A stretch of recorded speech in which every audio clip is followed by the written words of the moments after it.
हांव साईश गांवकर उलयतां हांगा कोडार रावपी. आमच्या हांगा IIT येता हे सगळे आमी जमले ते IIT अपोज करपा खातीर आनी आमकां IIT हांगा सामकीच नाका की ह्या IITचो जो हे आसा पळय इम्पॅक्ट आसा तो खुबूच स्ट्रॉंगली आमकां बसपाचो आसा म्हणून आमकां ही नाका. आनी तितून आमची वयर वायल्ड लायफ आसा, वायल्ड लायफूय आमचे तितून डिस्ट्रक्शन जातले, मागीर झाडां कटींग जातले, आमचे रोड तेकून घरां आसा रोड वायंडींग जातले. मागीर हांगा हो येदो व्हडलो हे आसा की प्रोजेक्ट आसा की हेजो आमकां बरो स्ट्रॉंग इम्पॅक्ट बसतलो म्हणून आमी हे स्ट्रॉंगली अपोज करपाक गेले आसा. आमकां जर गव्हर्मेंटान सुद्दां जर कितलेय जर सांगले जॉब दिता हे दिता ते आमकां जॉबाचे आनी ते कांयच एक्सपेक्टेशनूच ना. पूण आमकां ही IIT हांगा नाकाच. आनी सांगपाचें म्हटल्यार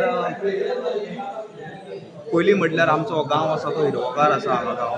आनी ह्या गांवान थंय ज्यो प्रपोज सायट केल्ली आसा पळय त्या सायटीर जनावरां म्हण रानटी आमचे गवरेडे म्हण हेजे जनावरांचो रावपाचो जागो तो आनी तेंचें तें घर आनी हे डिस्ट्रक्ट जर करीत जाल्यार ती जनावरां सगळीं गांवान येतलीं म्हणून आमी ताका अपोज करता.